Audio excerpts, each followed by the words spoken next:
আল্লাহ তাআলার আরেকজন পয়গম্বর ছিলেন হযরত ইদ্রিস আলাইহিস সালাম।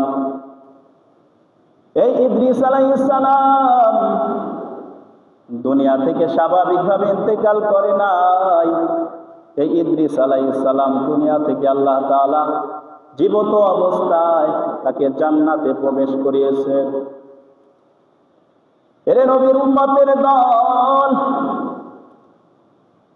প্রত্যেকটা মানুষের জন্য আল্লাহ পরকালে মৃত্যুর পর দুইটা জিনিস রেখেছেন, দুইটা আবাসস্থল রেখেছেন। একটা হলো জান্নাত আর একটা হলো জাহান্নাম। প্রত্যেকটা মানুষের জন্য মৃত্যুর পরে দুইটা আবাসস্থল আছে, একটার নাম জান্নাত আর একটা নাম কি জাহান্নাম।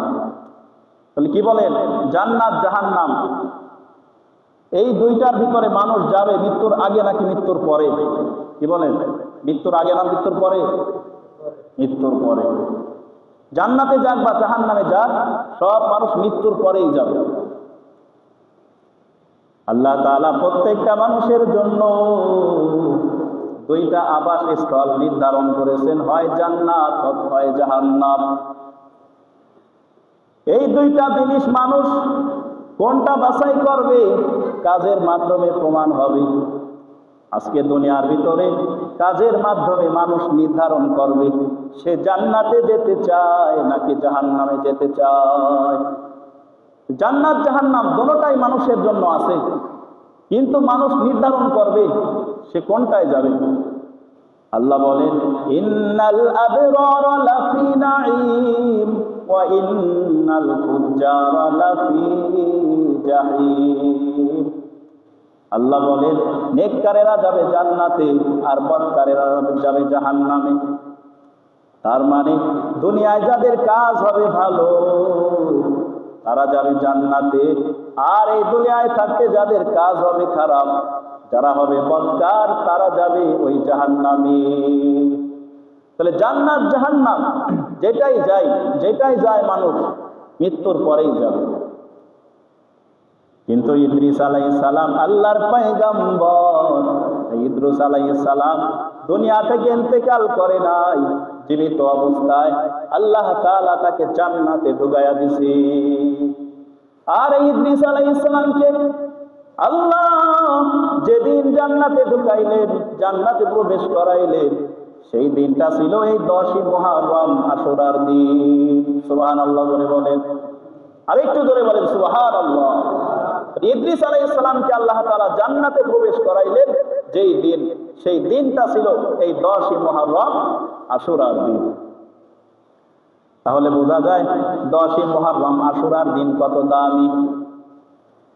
এরে নবীর উম্মতের দল, আল্লাহর আরেকজন পয়গম্বর হযরত নূহ আলাইহিস সালাম। এই নূহ আলাইহিস সালাম একদিন দুই দিন নয়, 950 বছর তার বংশের লোকদেরকে কালেমার দাওয়াত দেয়। কত বছর? 950 বছর পর্যন্ত নূহ পয়গম্বর তার বংশের লোকদেরকে আল্লাহর ইবাদতের দিকে ডেকেছে।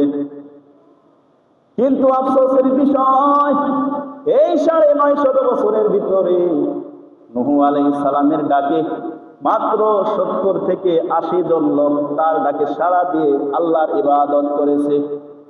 আর বাকি বংশের লোকেরা নূহ পয়গম্বরের কথায় কোনো কর্ণপাত করে নাই, ঈমান আনে নাই। কিতাবে লেখে নূহ আলাইহিস সালাম যখন সকালবেলা বংশের লোকদেরকে দাওয়াত দেওয়ার জন্য বাইর হইতেন, কাফের মুশরিকের দলেরা নূহ আলাইহিস সালামের কথা মানবে তো দূরের কথা, বরং নূহ আলাইহিস সালামকে উল্টা জুলুম নির্যাতন করা শুরু করলো। এমন ভাবে তারা নূহ আলাইহিস সালামকে নির্যাতন করে, কিতাবে লেখে কাফের মুশরিকেরা নূহ আলাইহিস সালামকে মারতে মারতে মারতে মারতে একেবারে অজ্ঞান করে ফেলাইতো। সন্ধ্যাবেলায় নূহ আলাইহিস সালামকে তারা মৃত ভেবে চলে যাইত, মনে করত নূহ মনে হয় মারা গেছে। নূহ আলাইহিস সালামকে মৃত ভেবে কাফেররা সন্ধ্যাবেলায় চলে যাইত।